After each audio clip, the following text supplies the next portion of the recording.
Hey up, Rock God 2004 back with another video for you.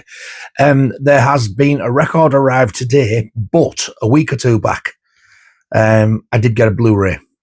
I haven't watched it yet because I don't have a TV yet. There is one ordered though, finally. Oh my God, what a carry-on I've had with that. I was expecting a new telly once I'd rang them. Well, I was expecting a repair. And they said, oh, you got a brand new telly? Yeah, they give me a voucher. £799. I think the telly was more than that, so I've struggled to find one.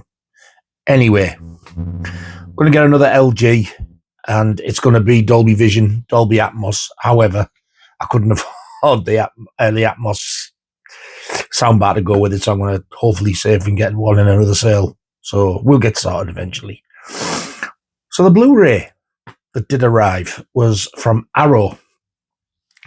And this was a UK exclusive because I think it was Scream Factory who did it in the States. I do have that one as well. Wes Craven's Deadly Friend. I love this film. Now, that artwork is the one I remember in the video shops. Stupidly, I got rid of it, but I've told the story before when I used to have the big Fright Night cardboard cutout. Well, they give me a poster of this free and I had it on my wall. And then I found out later it was the cinema quad. I think I just binned it or give it away or something. I'm not even sure whether this actually got a cinema release over here, but I did have the quad poster. Oh, God, I wish I still had it. I love that artwork. There's the back. I have opened the top to save a bit of time as well.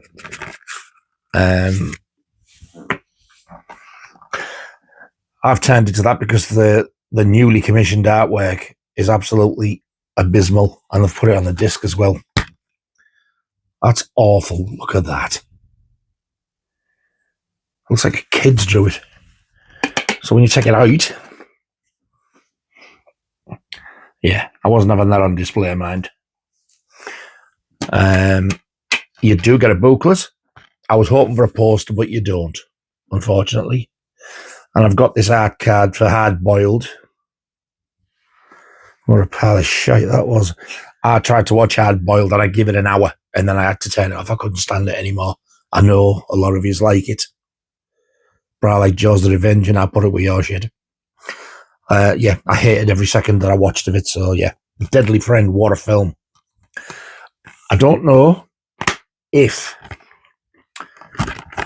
the extras are different on this to the Scream Factory. I shall soon find out. 6 hours later. Both. Right. I'll get my gigs on. I'll actually show you the Scream Factory one as well. This one looks so much nicer, the artwork. I'm assuming they've used the same scan because it doesn't say new 4K scan or anything, so... Right, so the special features on the Scream Factory one say new 2K scan from the Interpositive, new interviews with actress Christy Swanson, writer Bruce Joel Rubin, composer Charles Bernstein, and special makeup effects artist Lance Henderson. Theatrical trailer. On this one, high definition Blu-ray, original lossless mono audio, blah de blah for the deaf, and brand new audio commentary by film critics Stacey Ponder, Alexandra West. Hey Sam, nice shot. An archival interview with actress Christy Swanson. Written in Blood, an archival interview with screenwriter Bruce Joel Rubin. Samantha's Symphony, an archival interview with composer Charles Bernstein. Robots, Ramsey and Revenge, an archival interview with special makeup artist Lance Anderson. Composer Charles Bernstein. Just his new interview, so these are probably all the same thing. The Tragedy of Samantha Pringle, a brand new visual essay by film critic B.J. Colangelo. B.J. Filthy beast! Dirty bastard. Disgusting! Match of the Pigs, a brand new visual essay by film critic Alexandra Hella Nicholas. Trailers and TV spots, image gallery, reversible sleeve featuring original and newly, but shit, commissioned artwork by Robert Hack. Illustrated collector's booklet featuring new writing by author and critic Guy Adams. So there is some different ones on here. And that's a nice slip. Beautiful artwork. So the Scream Factory one looks like that. Nowhere near as nice artwork. But I was just over the moon when this came out because I love this film. This has been long overdue. And the US original artwork is actually different to the UK.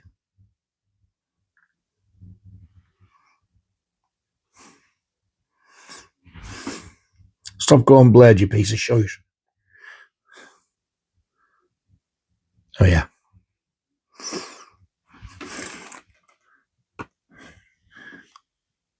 Don't know about you, but I like the UK one loads better. All right. And that's the back. I do like their picture disc better.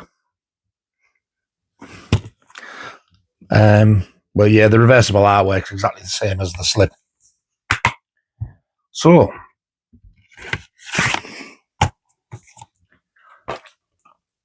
Deadly Friend is basically about this lad who I think he moves in with his man to this house and he gets on really well with her.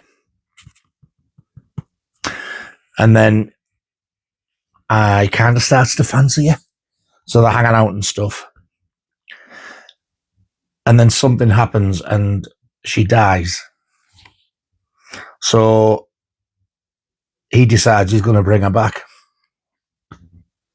Like, make her like an sort of a robot, so he's got her all the time. And there's a famous scene in this. I won't tell you what, but I'll just say it's got something to do with a baseball. And I remember at the time, for its time, it was quite brutal. This isn't really an out-and-out horror. I can't describe it. It's just, you know, when Wes Craven does something different, like he did The People Under the Stairs, it's kind of like that. It's just different. There are elements of horror in it. Like I say, the basketball. If I said baseball there, I meant basketball.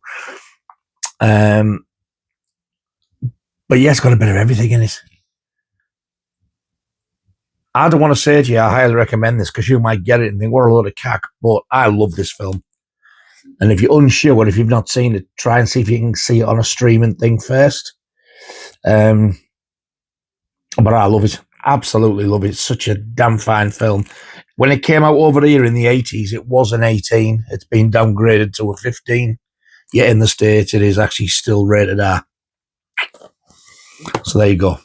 Wes Craven's Deadly Friend by Arrow on UK Blu-ray and Scream Factory on US Blu-ray. I'm going to leave me gag tickles on because I'm going to see this. So today, there's a record and it's Maiden Day. This is a 45th anniversary edition of...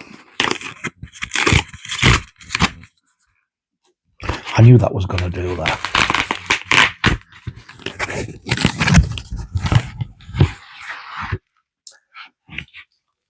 Live After Death.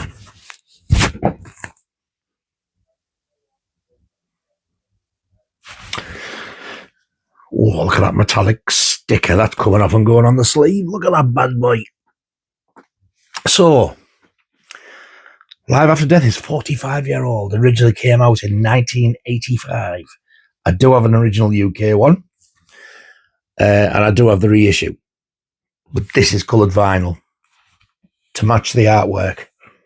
You get one blue record and one yellow record. You get a booklet like you did originally, but it is slightly different. It's got some updated stuff in it, but it does have some of the older stuff in as well. And it also has a replica of the tour program, and I do believe a ticket, if I remember rightly. So I shall unwrap this bad boy and see what we get inside. Hi, my name's Nigel.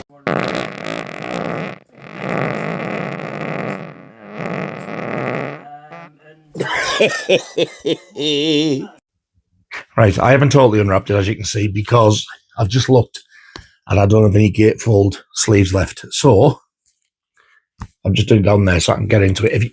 If you've got this album, or if you're a Maiden fan, you know exactly what's in the middle because it's exactly the same. It's a fold out. It's a big photo of the band on stage with Steve Harris jumping off the stage with his legs like that midair, and the dirty, great big Egyptian Eddie behind him and the drummer. It's all that's the same. So that's the one that is sort of like partly the original booklet. I wonder how many people in the States recognise themselves there. Especially him in the middle with the curly hair. And that's the same. But when you open it, you now get some different up-to-date sort of writing. You get a picture of the 12-inch live running free single. Well, it could be the 7-inch for all I know, but I'm saying that because of the size of the bugger. And then when you turn the page over again, I'm sure you get the Run to the Hills one. You do. The Run to the Hills live single cover. That was the 2 singles taken off the album. So all that's different.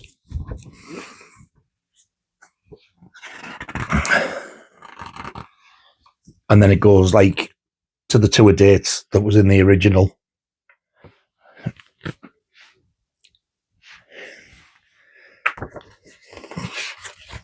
So some of it's the same, some's totally different. So that's that original, well, part original booklet. Then record 1 does have exactly the same pictures on the inner sleeve. I remember that one very well. And you get the lyrics on the back. So record 1 is blue. Oh, that's a nice blue. Look at that bad boy. Now that is an item of beauty. With the original labels, as they were released on the EMI release in 1985. And the first track on side 2, look at the size of that, is the Rhyme of the Ancient Mariner. Can you see the gap between track 1 and 2? Well, that big first one there, up into the little line, that's the Rhyme of the Ancient Mariner. But, yeah, that's very, very sexy. No marks or anything on that one. And surprisingly, even though the cover did have a dink, like the outer cardboard, the record sleeve has arrived unscathed. I'm impressed with that. I did get this on HMV. And with it being live after death, I thought this is going to sell out. I fall for this every time they release an album. I'm going to get out and get it quick. And then years later, you can still get it Senjutsu. You can still get the coloured vinyl one. And I thought it was going to go for a bloody lot cheaper now as well. Record 2. Again, same sleeve. I remember the Adrian Smith one. I remember Nico McBrae on somebody's shoulders in the water. I remember Dave Murray with his wonky glasses. Steve Harris on the phone with a pizza. Is that a pizza? I'm sure that was bigger because I'm sure there's a pizza there. And Bruce in the middle there with his shorts and bags and gigs. I do remember all those. And again, lyrics. And this is the yellow vinyl, which from what I can gather looks very similar to the Somewhere in Time one. In fact, if anything, that's a bit more like a custard one, a bit darker, which I think looks absolutely gorgeous. When you look at the labels, like, they couldn't have picked a better two colours. Look at the blue and the yellow. And the blue and the yellow just go so well with them. I love, love, love the version of Running Free on here. That last track there where you can see like the darkened bit, that's when it goes quiet when he's getting the audience going. So it's about, about 8.5 minutes long, that version. if you've got the Run to the Hills single live and you haven't got this, it's that, but with Bruce getting the crowd going in between, and it's so much better. I love it. Oh, I'll leave it there because the other stuff you get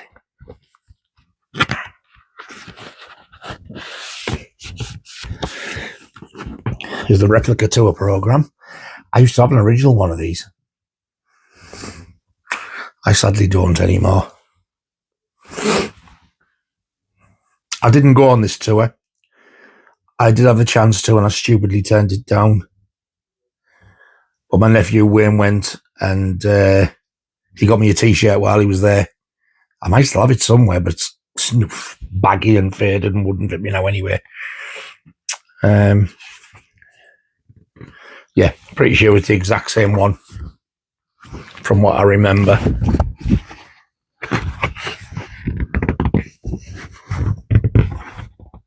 I think there's another page there and I can't quite. Oh, you bugger, you. Oh, no, it's not. It's just very thick, decent quality paper they've used. It's very similar paper to what you would get when you buy a program. Oh, God, how young they look there. I'd love to go with that bass. Because that's not a Fender. It is what he's playing there, but that one isn't. That might be the one that he uses in the Aces High video with the lightning on. Yes, it is. I can see it at the bottom. I'd love to go with that. I don't know what make it was or anything. Adrian Smith, who I always thought in this era looked rough as a badger's ass. He looks all right there, but look at him there.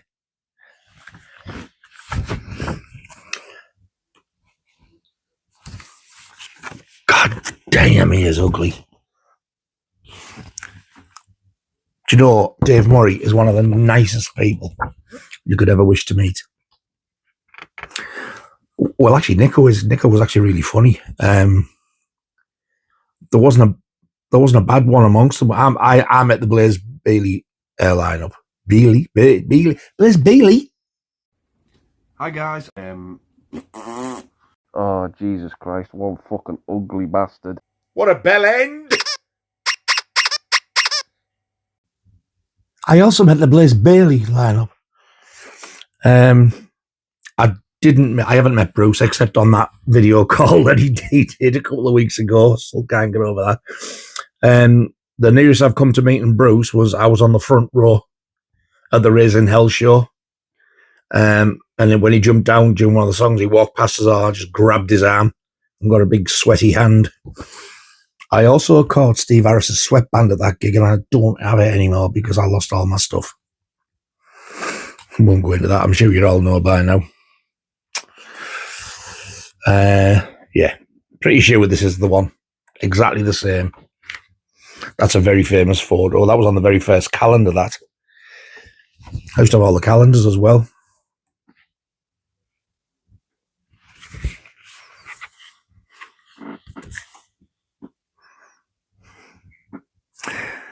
Do you know, for saying that Steve Harris and Bruce Dickinson had like so many run-ins and they don't particularly like each other, they tolerate each other, so I've heard. They look like they're having such a good time, don't they? And you get all the Killer crew, all the tour crew. They've all probably retired by now, every single one of them. Remember them names. Dickie, course I'm pissed, it's a day off. Bell, remember his name. Warren Pop, remember him, like P-O-P-P-E. Dave Lights will be on there somewhere, no doubt. Keith Wilford, Fan Club. God, that is going back. He's been left donkey's years. Dave's Holiday. Lucky Dave. Well, no, he's not Lucky Dave. I wouldn't go there. I do remember on the video as well, when you see that, that's the intro to The Number of the Beast, the War to You talky bit. And that's it. So that's the replica tour program, and there should be a ticket. And if there isn't, there'll be hell to pay. There is. Oh, I like that. it's actually material as well. I thought it was cards. It's like the backstage pass material. Can you see it? Yeah, you can make that out now. I love that. 84, 85, eh? So that is everything that you get in that new package. This ain't cheap. But you've got to think that for a double album nowadays, you're looking at about 40 quid. In fact, you can sometimes pay 40 for a single, depending where you get it from. But this is a double LP, coloured vinyl, and you get all the extras like the programme, the ticket, the booklet. This is 50 quid. I think when Somewhere in Time came out on yellow vinyl, that's a single LP with a lenticular artwork. That was 50 quid over here. So on the grand scheme of things, that ain't too bad. But I'm really, really glad that I finally got that it out. And a lot of people think this is the greatest live album of all time, and I don't. I've never been the world's biggest fan of this album, to be honest. And I don't know whether it's because I was sick of hearing the same songs at the time. Bear in mind, they only had the 4 albums out. I was Ace's Eye, 2 Minutes to Midnight, The Trooper, Revelations, Flight of Icarus, Rhyme of the Ancient Mariner, Power Slave, The Number of the Beast, and it's Nico McBrain drumming The Number of the Beast. He kills it. Hallowed Be Thy Name, Iron Maiden, Run to the Hills, Running Free. Running Free is fantastic. And then on the other side, it's not at Long Beach Arena. I think it was Hammersmith Odeon. So you get Wrathchild, 22 Acacia Avenue, Children of the Damned, which I love, Die With Your Boots On, and Phantom of the Opera. The version of Phantom of the Opera on is really good as well. It's also the B-side of the Run to the Hills live single. If you get the Running Free live single, if you get the 7-inch,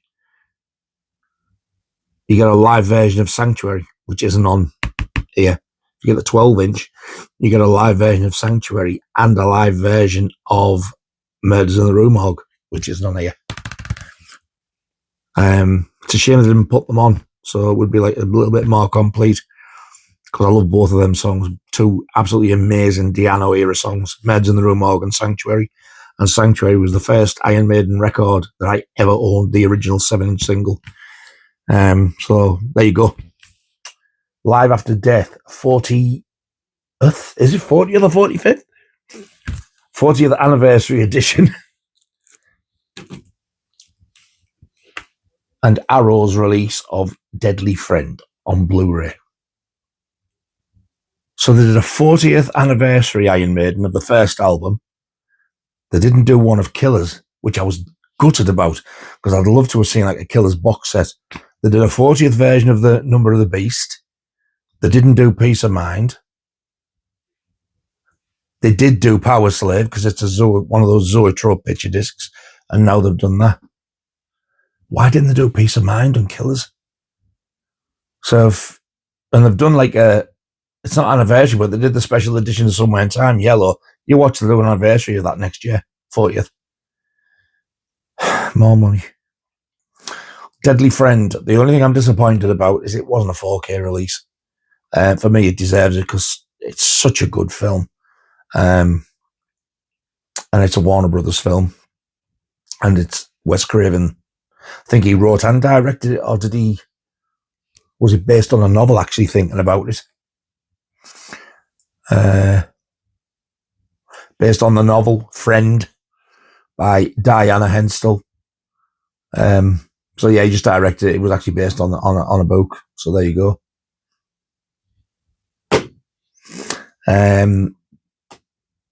I do have some more records coming as well. I got them in a sale. What a bargain. I got four LPs. And they were less than 100 quid, I think, if I remember rightly. And normally it would cost about that for two of the ones I got. Absolute bargain, but they haven't arrived yet. I don't think they've even shipped them yet. Assholes.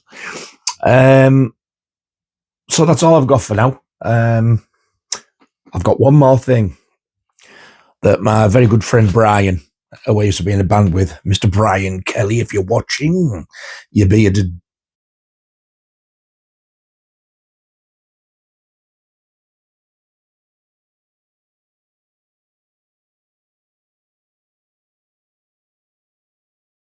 chap. I went to his house the other day. I used to be in a band with him called The Fury Remains, and I got a big backdrop painted. Well, I've got no use for it now, and I've got nowhere to put it, so I asked him if he wanted it. So I took that, and he had me looking through some records that a friend had left him in his will, bless him. But he come across this one. He said, I'm not a fan of them, so he gave me it. This is the picture disc of Magic by Gillan. Yannick Gers from Iron Maiden's on this one, lead guitar. And when I took it out and looked, it looked brand new. So whoever had this, he's looked after his records. I don't need to take it out, but yeah, that's side one. And then on side two, it's Ian Gillan, Yannick Gers, John McCoy, probably the worst bass player who ever was in a successful band. Colin Towns, an amazing keyboard player. He's done some soundtrack stuff. And Mick Underwood, who very, very sadly, the drummer, passed away. I think it was this year, possibly last year. Wasn't long ago. Gutted. I've never owned this album. I had quite a few Gillan records, 7-inch singles, and I had about 3 albums, which I actually do have again. I've got Glory Road, Mr. Universe, Double Trouble. Double Trouble's like a studio album and a live one. And a studio album is phenomenal. And there's another one I've got. What was the other one I had? Future Shock. Yet I never owned this one. So this is the first time I've ever owned this record in any shape or form. I don't think I even got this on CD. They did some re-release CDs, and I didn't get this, stupidly, because they had like loads of bonus stuff on it and that. So you never know. I live relatively close. I might bump into Yannick Gers one day and get him to sign it. So yeah, thank you very much, Brian, mate. I really appreciate that. And we're also going to see British Lion, Steve Harris's band, on Sunday night at Newcastle. So I'm a bit nervous because I'm not used to going out, but I'm looking forward to it as well. Hopefully we might get to meet him again, like the last twice I've been, we've met him. So that's definitely everything now. Thank you very much for watching, all 2 of you. I really do appreciate it. And wow, I've had a little influx of subscribers. I was stuck on 1,580 odd, I think it was. I've now got 16,018 or 20, I think. 16,000. 1,600. Oh my, 16,000. Yeah, I had 1,500. I've now got 1,600. So thank you so much to all the new subscribers, whoever you are. Absolutely means the world to me. So yeah, shouldn't be too long for the next video because I've got stuff arriving, and I fully intend to get episode 2 of the Video Nasties done, because I know a lot of people have been waiting for that one, and I'm excited to do it. Another reason I'm excited to do it is because I'm waiting to get past this one, because I'm excited to do the rest. So the next one will be Anthropophagus, the Beast. I'll probably be doing them on my own until Laura's well enough, to be honest. I know on the beginning, at the end of the first one, I did say Laura will be on at the end, but it's going to be just me, I think. Right, I am off because I've bored you all enough. In fact, most of you normally turn off after about 6 or 7 minutes. You all take care of yourselves anyway, and I shall see you very soon. Ta-ta.